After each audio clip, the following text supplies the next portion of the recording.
Assalamualaikum warahmatullahi wabarakatuh.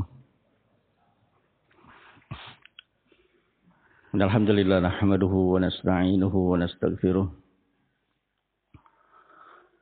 na'udzu billahi min shururi anfusina wa min sayyiati a'malina. Man yahdihillahu fala mudilla lahu wa man yudlil fala hadiya lahu. Asyhadu an la ilaha illallah wahdahu la syarika lahu wa asyhadu anna Muhammadan abduhu wa rasuluh. Ya ayyuhalladzina amanu taqullaha haqqa tuqatih wa la tamutunna illa wa antum muslimun. Ya ayyuhan nasu taqu rabbakumul ladzi khalaqakum min nafsin wahidah wa khalaqa minha zawjaha wa batha minhuma rijalan katsiran wa nisaa'a. Wattaqullaha alladzi tasaaluna bihi wal arham. Innallaha kana 'alaikum raqiba. Ya ayyuhalladzina amanu taqullaha wa qulu qawlan sadida. Yuslih lakum a'malakum wa yaghfir lakum dhunubakum. Wa man yuti'illaha wa rasulahu faqad faza fawzan 'azima. Amma ba'd. Fa inna asdaqal hadithi kitabullah. Wa khairal hadi hadi Muhammadin sallallahu alaihi wasallam. Wa syarrul umuri muhdatsatuha. Wa kullu muhdatsatin bid'ah. Wa kullu bid'atin dhalalah wa kullu dhalalatin finnar. Ahibati fillah rahiman rahimakumullah.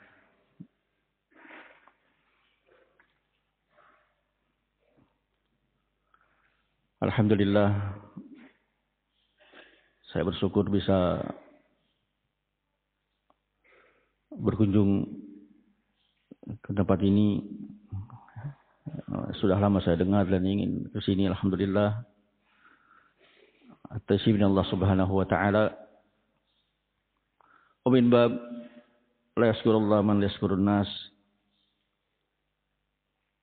Saya ucapkan jazakumullah khairan kepada para asatidzah dan para panitia yang telah memberikan kesempatan sehingga di tempat yang berbahagia ini saya bisa bertemu dengan ikhwan salafiyin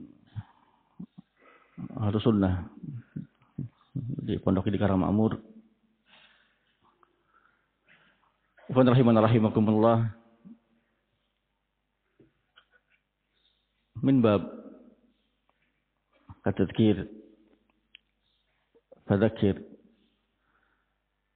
fa inna dzikra tanfa'ul mu'minin.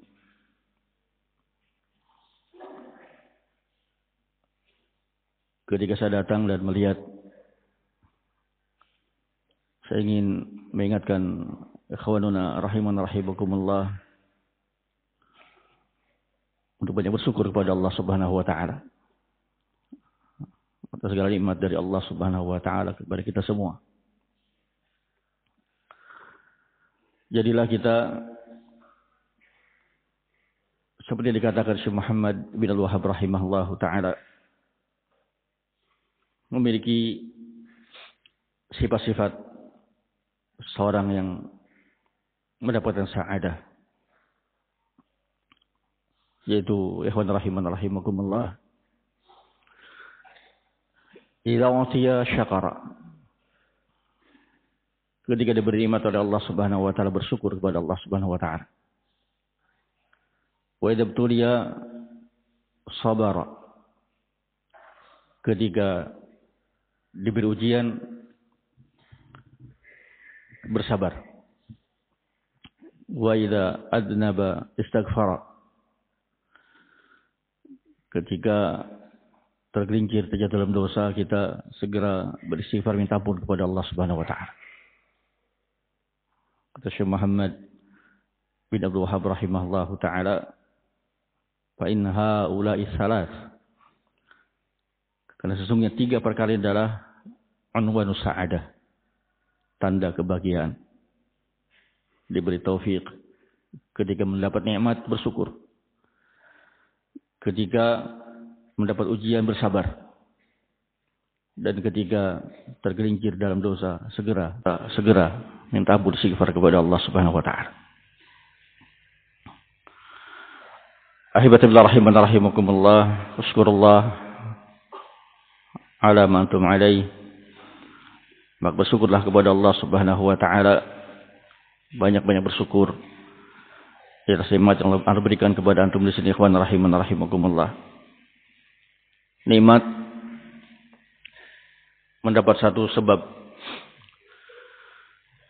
istiqamah, yaitu bi'ah as-salihah. Ikhwan rahiman rahimakumullah. Di atas sebab terpenting untuk kita bisa istiqamah di atas agama Allah Subhanahu wa taala adalah memiliki lingkungan yang baik. Al-bi'ah as-salihah.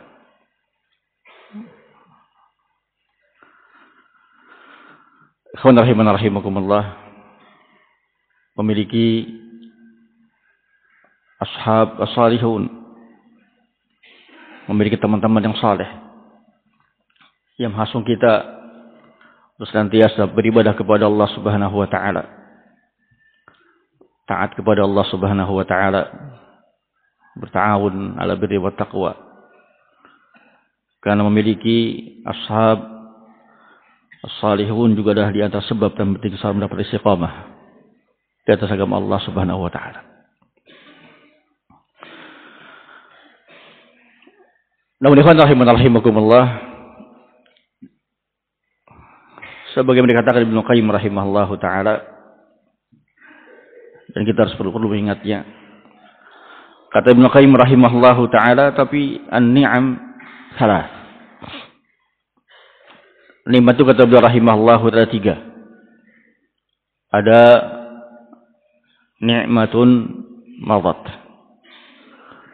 nikmat yang telah lalu, yang telah kita rasakan, yang telah kita sadari, dan mungkin kita dapat taufik untuk bersyukur kepada Allah Subhanahu wa taala. Nikmatuddin, nikmat dunia.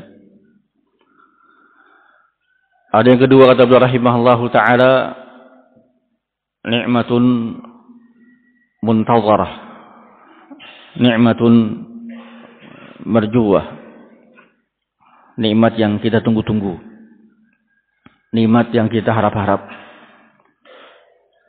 Iya, tentu yang paling tingginya adalah kita berharap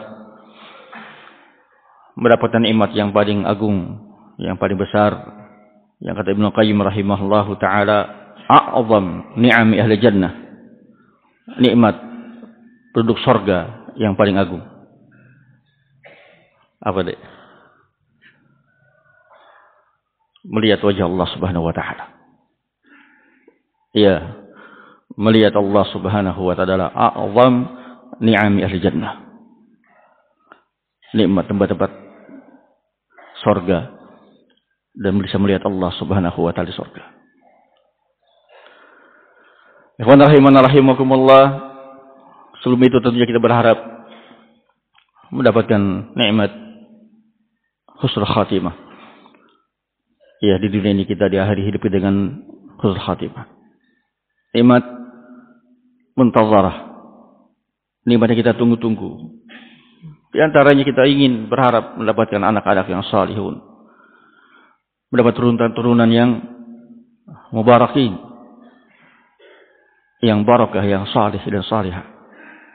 Nikmat muntazarah, nikmat merjua yang kita harap-harap. Tapi ikhwan rahiman rahimakumullah, di sana kata beliau rahimahullah taala, ada nikmat yang ketiga. Ni'matun huwa 'alaiha wala yash'uru biha. Ni'matun huwa 'alaiha wala yash'uru biha. Nikmat yang sebetulnya seseorang sedang di atasnya, dia sedang mendapatkannya. Iya, tetapi dia tidak merasa, tidak menyadarinya. Ini ikhwan rahimakumullah. Kata beliau rahimahullahu ta'ala, wa idza arada Allahu bi'abdihi khairan arrafahu ni'mah. Apabila Allah Subhanahu wa taala inginkan kebaikan bagi seorang hamba, Allah akan perlihatkan, beberkan, tampakkan kepadanya nikmatnya sehingga dia pun merasa nikmat tersebut, mengetahuinya. Sehingga fayashkuruha, dia pun bersyukur kepada Allah Subhanahu wa taala. Karena syukur nikmat adalah sebab langgengnya nikmat dari Allah Subhanahu wa taala. Ahibbatillah rahimakumullah, maka min babi tadzkir sekali lagi di antara sekian nikmat kepada Allah Subhanahu wa taala kepada kita, nikmat memiliki bi'ah yang salihah, lingkungan yang baik membantu kita untuk beribadah kepada Allah Subhanahu wa taala, istiqamah di atas ibadah kepada Allah Subhanahu wa taala. Kita ingat Abdul Rahman As-Sa'idi rahimahullahu taala ketika menjelaskan ayat Allah Subhanahu wa taala yang sering kita dengar, ya ayyuhalladzina amanu taqullaha haqqa tuqatih wa la tamutunna illa wa antum muslimun. Kata beliau, ayat ini perintah untuk kita istiqamah di atas takwa, terus di atas takwa. Ya, dan satu poin yang beliau ingatkan rahimahullahu taala, seorang yang semasa sehatnya, semasa luangnya, mampunya, ya, dia terus menjaga ketakwaan, maka di akhir hayatnya dia akan diberi taufik, kemudahan untuk mendapatkan husnul khatimah. Ketika semasa sehatnya, punya kemampuannya, ya, terus dia istimrar muhafadzah ala taqwa, maka di akhir hidupnya, akhir hayatnya, dia akan dapat kemudahan, diberi rezeki oleh Allah mendapat husnul khatimah. Kata Syekh rahimahullahu taala, fa inna man 'asha ala syai'in mata 'alaihi. Karena barang siapa yang hidup di atas satu amalan, maka dia akan meninggal di atasnya. Ketika seorang terus menjaga diri di atas takwa, di atas tauhid, di atas ibadah kepada Allah, ke atas ketaatan, maka dia akan meninggal di atas amalan takwa, amalan taat tersebut.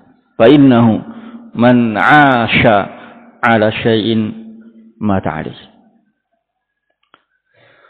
Alhamdulillah.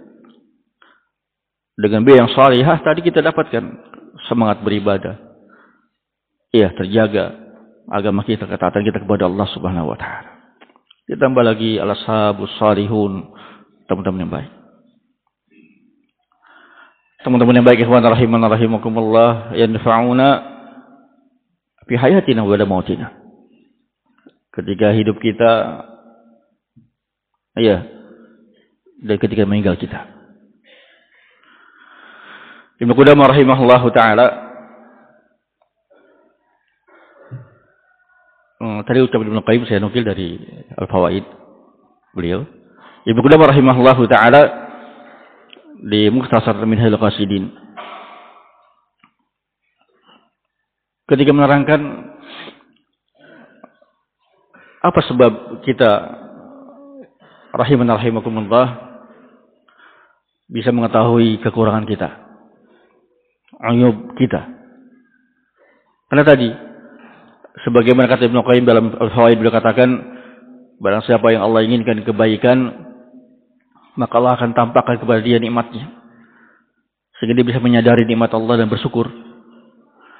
Ibnu Qudamah rahimahullah dalam Mukhtasar Minhajul Qasidin menyatakan, ya, terkait dengan masalah ujub kita. Kata beliau, sebaliknya juga, idza aradallahu bi'abdihi khairan arrafaha atau arrafa ujubah. Bila Allah menginginkan kebaikan buat seseorang, Allah akan tampakkan kepada dia juga kekurangan dia. Sehingga kalau tadi kita tahu nikmat untuk bersyukur, kalau ini ketika kita tahu ujub kita, aib kita, kekurangan kita, kita pun bisa memperbaiki diri. Iya. Bersyukur nikmat ketika nikmat, memperbaiki diri ketika aib.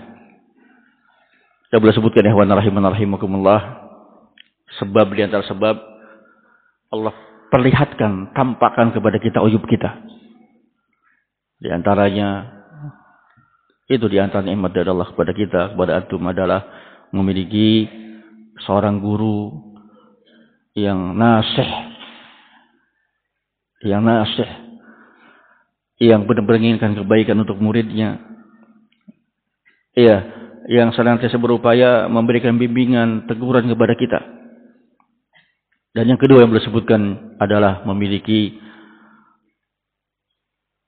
as-sadiq yang shadiq, memiliki teman yang jujur, teman yang benar-benar menginginkan kebaikan buat sahabatnya. Ketika kita keliru, ditegur, kita kurang dalam ketaatan, dinasihati. Ini rahimakumullah, rahimakumullahu jami'an.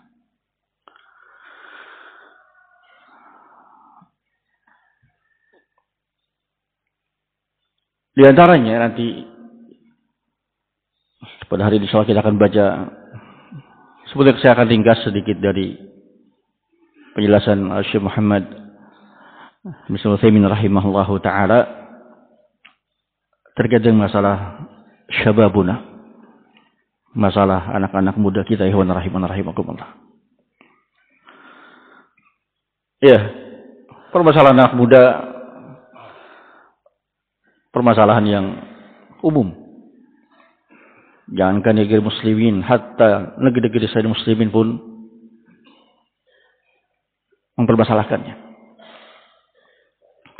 Para pemuda ikhwan rahimakumullah, generasi yang perlu kita perhatikan.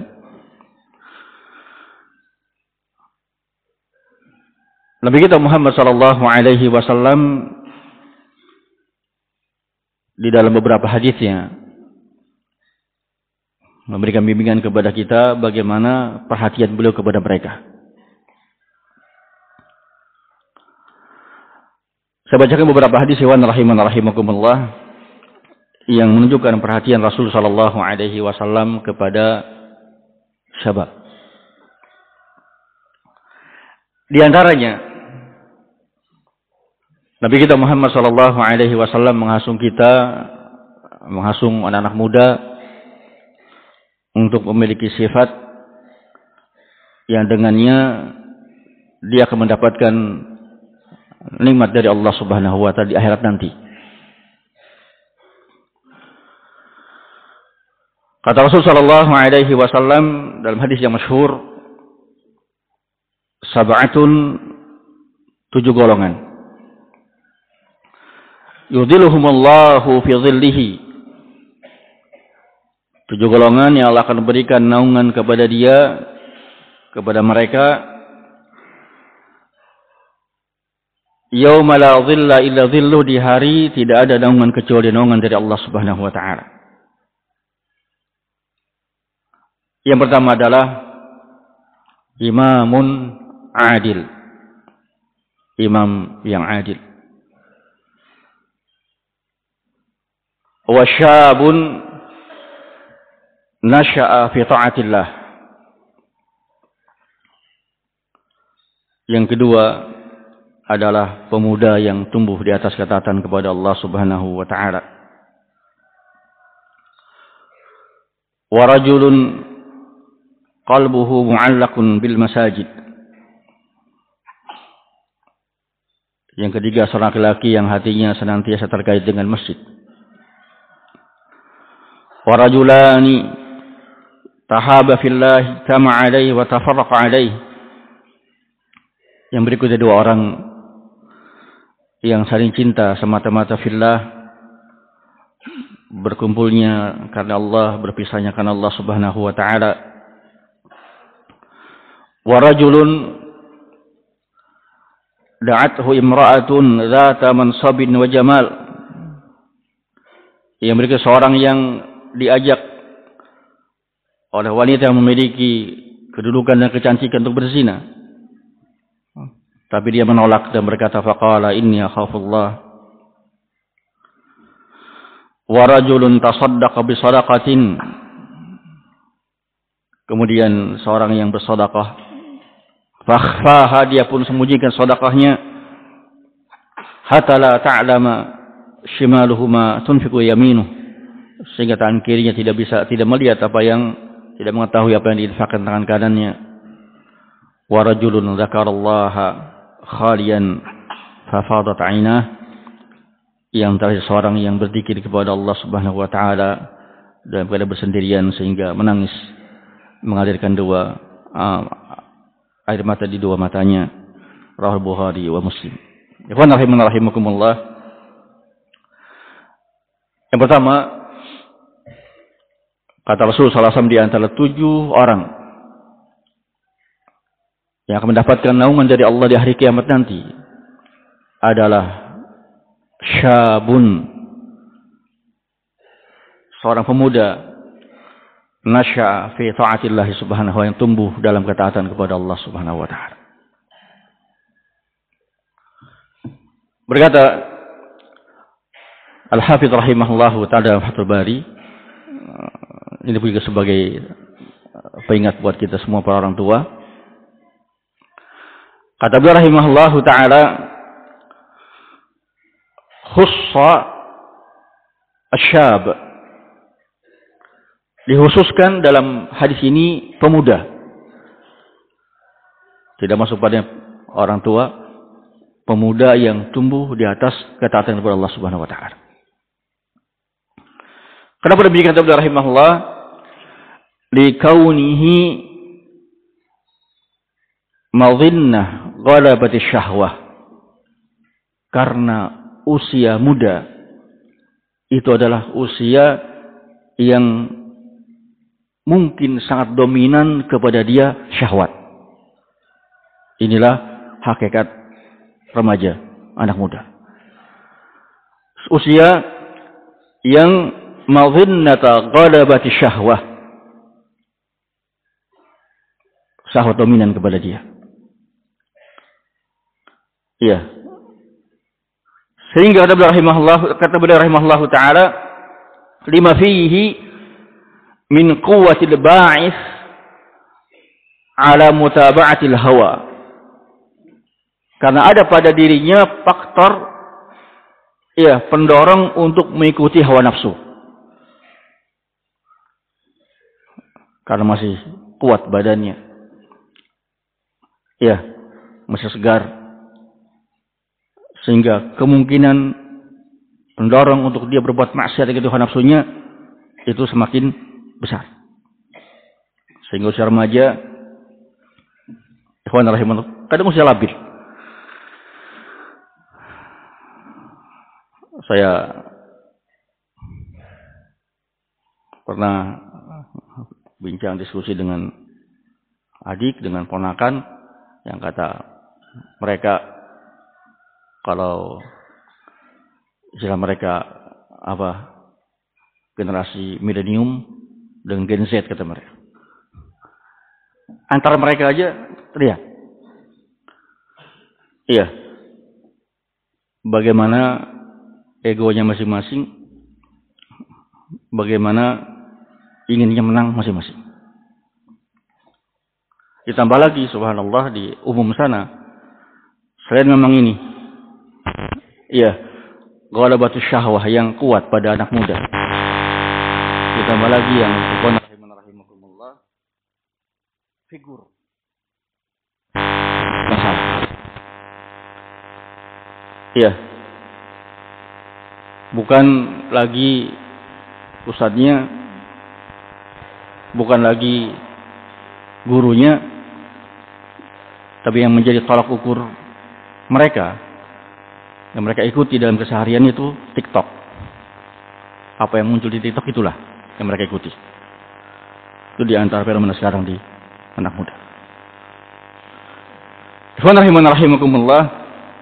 Nah, karena anak muda demikian keadaannya, madhinnah ghadabati syahwah, kuat syahwatnya, faktor pendorong dia untuk hawa nafsunya berat, keras. Sehingga kata beliau rahimahullahu taala, kalau ada anak muda ia terus berjihad, memaksa dirinya untuk beribadah kepada Allah Subhanahu wa taala, maka ini menunjukkan ia akan ketakwaan dia kepada Allah Subhanahu wa taala. Fa inna mulazamatal ibadah ma dzalik asyaddu wa adallu ala taqwa. Ya, ketika kondisi dia sebagai seorang yang masih muda, yang masih kuat syahwatnya, sangat kuat pendorong untuk dia yang ketuhanan nafsu, tapi ternyata dia menjihadi dirinya, terus dia beribadah kepada, terus dia taat kepada Allah, maka ini kata Ibnu Al-Hafidz rahimahullah tadi menunjukkan yang paling menunjukkan atas ketakwaan dia kepada Allah Subhanahu wa taala. Kalah syahwatnya, kalah dorongan hawa nafsunya, iya, oleh ketakwaan dia, sehingga dia terus menjaga diri dalam keadaan ibadah kepada Allah Subhanahu wa taala, tumbuh dalam keadaan ibadah kepada Allah Subhanahu wa taala. Berkata Syekh Muhammad bin Utsaimin rahimahullahu taala, kata beliau rahimahullahu taala, kata Syekh Utsaimin rahimahullahu taala,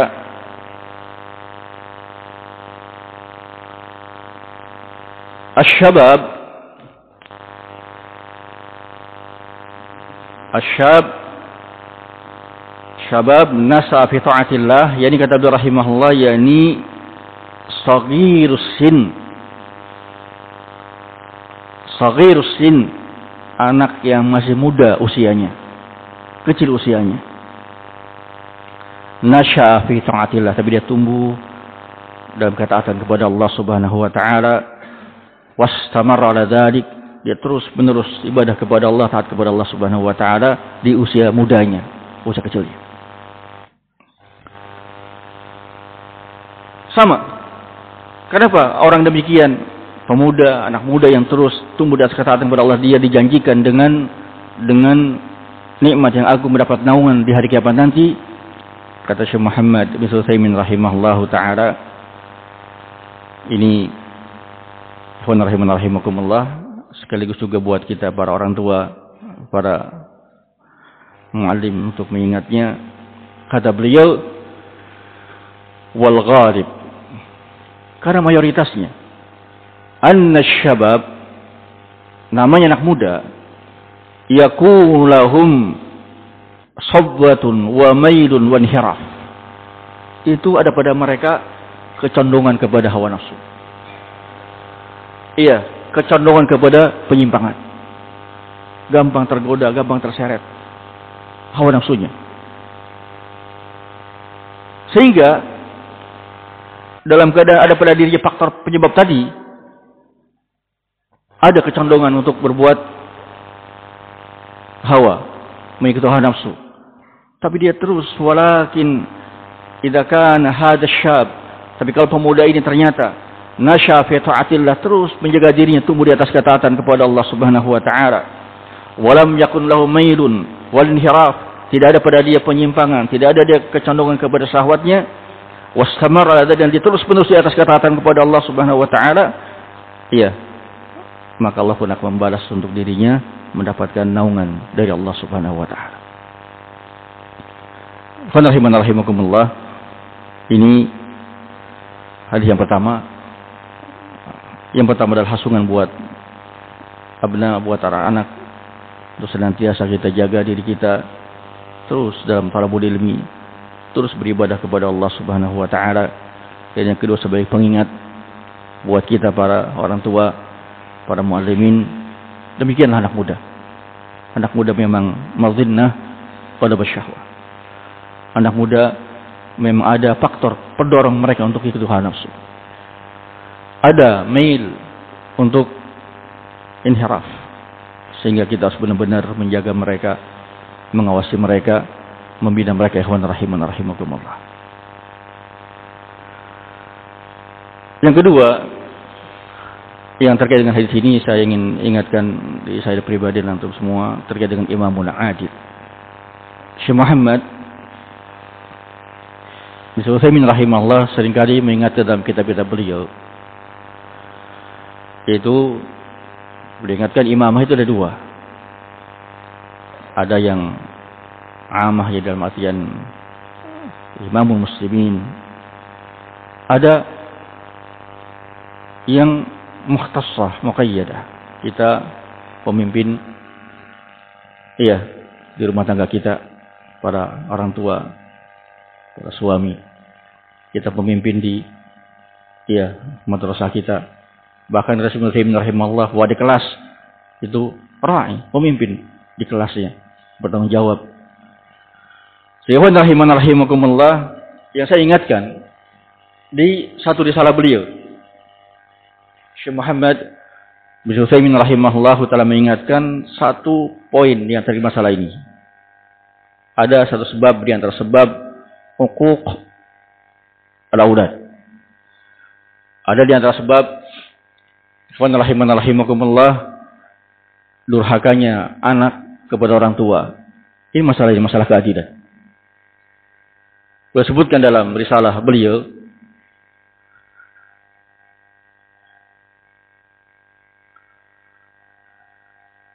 tiga hak anak. Hukuk da'at ila fitrah. Beliau sebutkan situ hak Allah, hak Rasulnya dan seterusnya. Ketika beliau masalah hukuk al-aulad, beliau sebutkan tiga. Yang pertama yang kata beliau ahammu, yang paling pentingnya adalah hak mendapatkan tarbiyah sahihah. Itu ahammu. Itu kata beliau rahimahullahu taala, hak ini ada di pundak dua orang tua. Anak mendapatkan rahimakumullah tarbiyah sahihah. Nah, yang kedua adalah mendapatkan nafkah. Hak nafkah, mendapatkan nafkah. Dan yang ketiga terkait dengan ini, hadis ini, hak untuk mendapatkan keadilan. Datang seorang sahabat Busr, ayah dari Abdullah bin Busr, kepada Rasulullah sallallahu alaihi wasallam ketika beliau hendak memberikan sesuatu kepada putranya, ke Abdullah.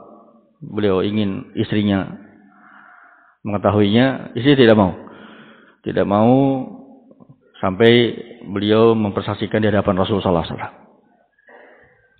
Datanglah Busr kepada Rasulullah sallallahu alaihi wasallam, bercerita ingin memberikan pemberian kepada putranya Abdullah bin Busr radhiyallahu anhu. Asyhadu rahimakumullah, kata Nabi kita Muhammad sallallahu alaihi wasallam, kata beliau,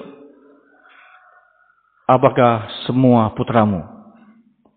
Apakah semua putramu? Apakah semua anakmu kamu beri seperti pemberian ini? Ini masalah keadilan. Bab hibah. Ya, beda antara bab nafkah dengan bab hibah. Kata para ulama kita, Rasulullah rahimahullah, kalau nafkah masalah apa?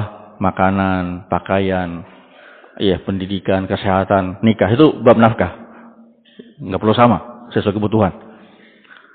Ini bab hibah, pemberian. Apa kamu beri semua seperti pemberian kamu kepada dia? Kata beliau tidak. Maka Rasul menegur, kata Rasul sallallahu alaihi wasallam, ittaqullaha wa'dilu baina auladikum. Ittaqullaha, oleh kalian bertakwa kepada Allah, takut kepada Allah, wa'dilu baina auladikum, dan berlaku adilah, bersikap adilah terhadap anak kalian. Di antara masalah pemberian, jangan sampai menganak emaskan satu di antara mereka. Jangan sampai menganaktirikan sebagai mereka. Yang pertama menyebabkan uquq. Yang kedua menyebabkan permusuhan di antara mereka. Ayah atau ibu yang berbuat tidak adil. Yang pertama kata Syekh Muhammad rahimahullah, ketika ini dilakukan, insya Allah akan sebab mereka bakti kepada kita. Tapi ketika ditinggal, dijauhkan, tidak dilakukan, maka ini sebab anak durhaka. merasa dulu dia naktirikan. Bapak dulu mengenamaskan sana. Saya dianaktirikan. Yang kedua, menimbulkan pertikaian di antara mereka sendiri. Masalah walafiah, mungkin orang tua sudah meninggal, meninggalkan bermasalahan. Yang satu nuntut yang lain karena merasa dulu pemberian tidak adil. Ini rahimakumullah, sehingga di antara poin yang penting untuk kebaikan anak kita adalah adil di antara mereka. Disebutkan salafun saleh, mereka berupaya untuk adil sampai pun masalah qublah, masalah mencium anak. Mencium anak yang satu, ini bolehnya dicium supaya tidak ada perasaan pedikasi. Ini lebih disayang daripada yang lain. Hatta masalah qublah, masalah mencium, mereka berupaya untuk adil di antara anak-anak. Ya rahimakumullah. Ini hadis yang pertama yang menunjukkan bagaimana hasungan Nabi kita Muhammad sallallahu alaihi wasallam agar anak-anak kita abna untuk terus tumbuh. Ya, ketika antum para talabatul ilmi dan ketika anak-anak kita wahai ikhwah para aba, alhamdulillah kita lihat semangat belajar, talabul ilmi, semangat ibadah itu nikmat dari Allah. Itu sebab di antara sebab para pemuda mendapatkan nikmat, mendapatkan naungan dari Allah Subhanahu wa taala. Rahimakumullah. Yang kedua, dari sekian hadis yang menunjukkan bagaimana perhatian Nabi kita Muhammad kepada pemuda. Beliau dalam riwayat yang masyhur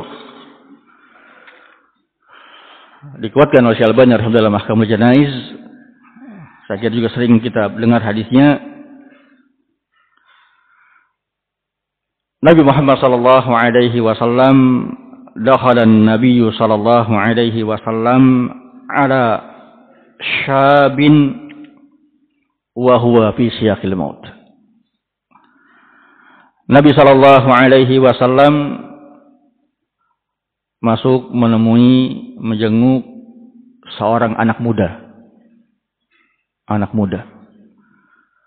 yang menjelang wafat. Yahudi, anak muda. Karena semangatnya beliau walaupun masih muda. Tapi beliau melihat anak ini ada kecenderungan kepada Islam. Datang.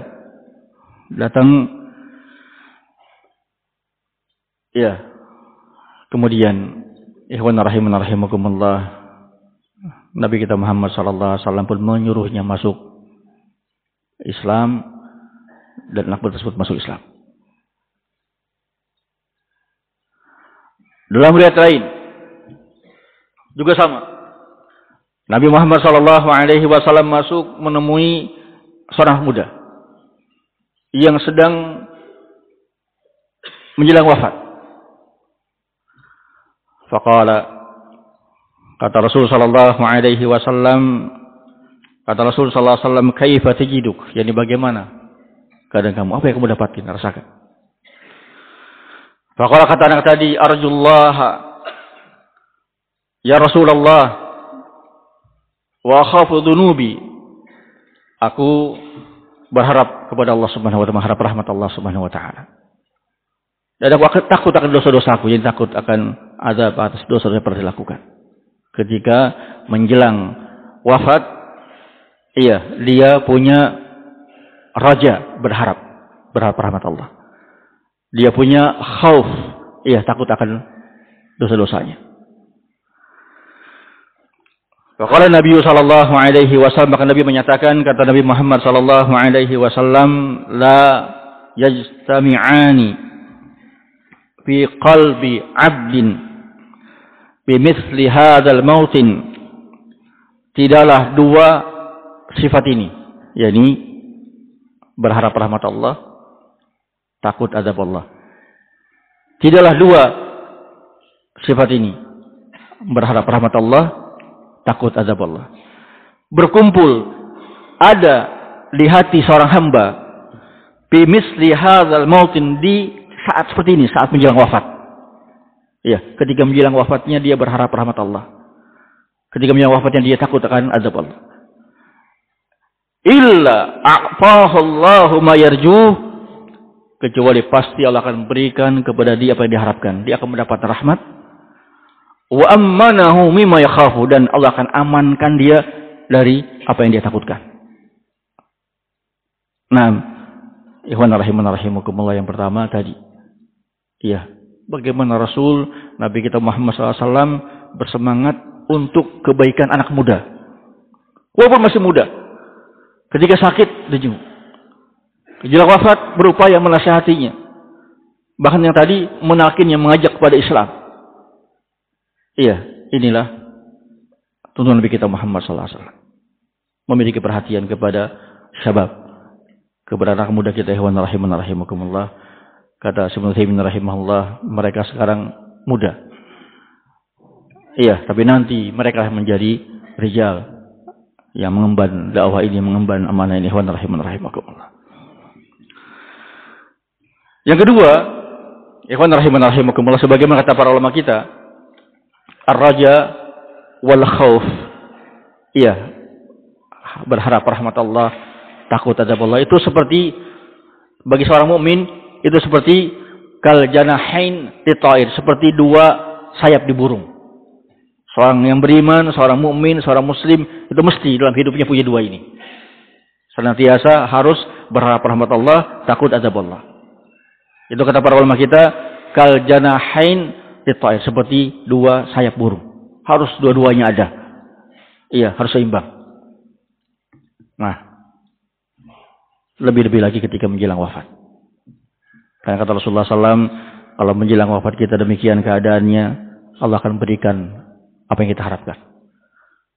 Mendapat nikmat Allah, rahmat Allah akan berikan. Dan Allah akan amankan dari apa yang ditakutkan. Al-khawf war-raja. Namallahu a'lam bisawab. Yang terakhir, ikhwan rahimun rahimakumullah, Nabi kita berpesan kepada para abna, kepada anak muda, dan kita para orang tua berupaya untuk menghasung mereka untuk beramal dengannya. Beliau menyatakan, kata Rasul sallallahu alaihi wasallam, igtanim khamsan qabla khamsin. Manfaatkanlah 5 kesempatan sebelum datang 5 yang lainnya. Manfaatkan 5 kesempatan sebelum datang 5 yang lainnya. Yang pertama kata Rasul sallallahu alaihi wasallam, syababaka qabla haramik. Manfaatkan waktu mudamu sebelum datang waktu tuamu. Mudah-mudahan Allah Subhanahu memberikan taufik kepada abnauna, kepada anak-anak kita, dan kepada kita para orang tua untuk terus membina mereka, mengasuh mereka, memberikan semangat kepada mereka. Ikhwan rahiman rahimakumullah. Ini muqaddimah, nanti insyaallah kita lanjutkan pada pertemuan berikutnya. Jazakumullah khairan. Assalamualaikum warahmatullahi wabarakatuh.